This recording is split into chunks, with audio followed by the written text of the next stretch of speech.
ഈ എല്ലാം അങ്ങ് തകർന്നു വീണ് കഴിയുമ്പോഴേ അവിടുന്ന് എഴുന്നേറ്റൊരു നിപ്പുണ്ടല്ലോ, ആ നിപ്പിനെ വിളിക്കുന്ന പേരാ പ്രതീക്ഷ. Hope is being able to see that there is light despite all of the darkness എന്ന് എഴുതിയത് ഡെസ്മണ്ട് ടുട്ടു ആണ്. ചുറ്റുവട്ടങ്ങളൊക്കെ അന്ധകാരം നിറഞ്ഞതായിരിക്കുന്നേ. ഈ അന്ധകാരം നിറഞ്ഞ ചുറ്റുവട്ടങ്ങൾക്കിടയിൽ പ്രകാശം കാണാൻ കഴിയുന്നതിനെ വിളിക്കുന്ന പേരാണ് പ്രതീക്ഷ. ഈ പ്രതീക്ഷയുള്ള മനുഷ്യൻ്റെ പേരായിരുന്നു നെൽസൺ മണ്ടേല. ദക്ഷിണാഫ്രിക്കയിൽ കറുത്ത വർഗ്ഗക്കാരുടെ തുല്യതയ്ക്ക് വേണ്ടിയും സ്വാതന്ത്ര്യത്തിന് വേണ്ടിയും അദ്ദേഹം ശബ്ദമുയർത്തിയപ്പോൾ ഒന്നും രണ്ടും അല്ല കേട്ടോ, 27 വർഷങ്ങൾ അദ്ദേഹത്തിന് ജയിൽവാസം അനുഭവിക്കേണ്ടതായിട്ട് വന്നു. പക്ഷേ ജയിൽവാസം അനുഭവിക്കുമ്പോൾ അദ്ദേഹത്തിന് പ്രതീക്ഷ ഉണ്ടായിരുന്നു, ഒരു ദിവസം എൻ്റെ ജനത സ്വാതന്ത്ര്യം അനുഭവിക്കും.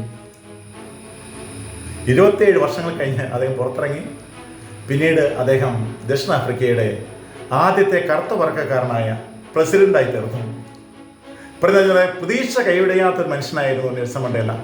പ്രതീക്ഷയ്ക്കൊത്ത് അയാൾ ഉയരാനായിട്ട് 27 വർഷങ്ങൾ കഠിന തടവ് അനുഭവിക്കാനായിട്ട് തയ്യാറായി. പിന്നെ മറ്റൊരു വായിച്ചിട്ടുള്ള കഥ കൂടി പറയാം. നിങ്ങളും വായിച്ചിട്ടുണ്ടാവും, ഓ ഹെൻറിയുടെ ലാസ്റ്റ് ലീഫ് എന്ന് പറയുന്ന കഥയാണ്. ആ കഥയിൽ ജോൺസി എന്ന് പറയുന്ന പെൺകുട്ടി, അവൾ ന്യൂമോണിയ പിടിപെട്ട് മരണത്തോട് മല്ലടിച്ച് ആശുപത്രി കിടക്കുകയില്ല. ജനലിലൂടെ അവൾ പുറത്തേക്ക് നോക്കുമ്പോൾ ഒരു വള്ളിച്ചെടിയിൽ കുറേയധികം ഇലകൾ നിൽക്കുന്നതായി കാണും. അവൾ നോക്കുമ്പോൾ അതിൻ്റെ എണ്ണം കുറഞ്ഞു വരുന്നുണ്ട്. അപ്പോൾ അവളിങ്ങനെ ചിന്തിക്കുകയാണ്, ഒരു ദിവസത്തിൽ ഇലകൾ മുഴുവൻ വീഴും, ഇലകൾ മുഴുവൻ വീണ് തീരുമ്പോൾ ഞാനും മരിക്കും. അങ്ങനെ അവൾ ഇലകൾ എണ്ണുന്ന ഒരു സ്വഭാവത്തിലേക്ക് എത്തി. ദിനങ്ങൾ കഴിയും തോറും ഇലകളുടെ എണ്ണം കുറഞ്ഞു വന്നു. അങ്ങനെ അവസാനം അവൾ നോക്കുമ്പോൾ അതാ ആ വള്ളിച്ചെടിയിൽ ഒരു ഇല മാത്രം അവശേഷിക്കുന്നു, ഒറ്റ ഇല മാത്രമേ ഉള്ളൂ. അവൾ വിചാരിച്ചു, ഈ രാത്രി താണ്ടാനായിട്ട് ഇലയ്ക്കാകില്ല, കാലാവസ്ഥ മോശമായതുകൊണ്ട് മഴയുണ്ടാകാം, അതുകൊണ്ട് ഈ രാത്രിയിൽ ഈ ഇല വീണു പോയേക്കാം. അവൾ വിചാരിച്ചു, നാളെ ഈ ഇല ഉണ്ടാവില്ല, അതുകൊണ്ട് താനും മരിക്കും. ഇതറിയുന്ന ഒരു മനുഷ്യനുണ്ട്, അയാളുടെ പേര് ബർമൻ എന്നാണ്. അയാൾ ഒരു ചിത്രകാരൻ കൂടിയാണ്. അങ്ങനെ രാത്രിയിൽ ഇവൾ കിടക്കുമ്പോൾ രാവിലെ ആ ഇല വീണിട്ട് ഉണ്ടാകുമെന്ന് വിചാരിച്ച് അവൾ രാവിലെ പുറത്തെ ജനലിലൂടെ നോക്കുകയാണ്.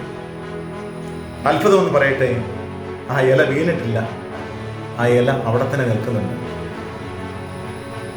അവൾക്കത് ജീവിക്കാൻ ഒരു പ്രതീക്ഷ കൊടുത്തു. പിന്നീട് അവൾ മരിച്ചില്ല, ജീവിച്ചു. പക്ഷെ അവൾ അറിയാത്തൊരു കാര്യമുണ്ട്, വൃദ്ധനായ ബർമൻ എന്ന് പറയുന്ന ചിത്രകാരൻ വരച്ചു ചേർത്ത ഒരു ഇലയുടെ ചിത്രമായിരുന്നു അതെന്ന് അവൾ അറിഞ്ഞില്ല. പ്രിയ നിറഞ്ഞവരെ, പ്രതീക്ഷ എന്ന് പറയുന്നത് ബ്രിഡ്ജാണ് ബിറ്റ്വീൻ ഡാർക്ക്നെസ് ആൻഡ് ലൈറ്റ്. ഇരുളിനും പ്രകാശത്തിനും ഇടയിലെ ഒരു പാലത്തെ വിളിക്കുന്ന പേരാണ് പ്രതീക്ഷ. ഏത് ദുർഘട സാഹചര്യത്തിലും പ്രതീക്ഷ നമുക്ക് കൈവിടാതിരിക്കാം. നമുക്ക് വീണ്ടും ഒരിക്കൽ കൂടി നെൽസൺ മണ്ടേലയുടെ വാക്കുകൾ ഓർക്കാം.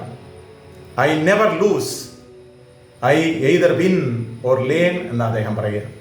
ഞാൻ ഒരിക്കലും പരാജയപ്പെടില്ല, ഒന്നുകിൽ ഞാൻ ജയിക്കും, അല്ലെങ്കിൽ അതിൽ നിന്ന് ഞാൻ പാഠങ്ങൾ പഠിക്കുമെന്നാണ് അദ്ദേഹം പറഞ്ഞത്. പ്രിയ നിറഞ്ഞവരെ, നമുക്ക് പാലം പണിക്കാനാകാം, പ്രതീക്ഷ കൈവിടാതിരിക്കാം.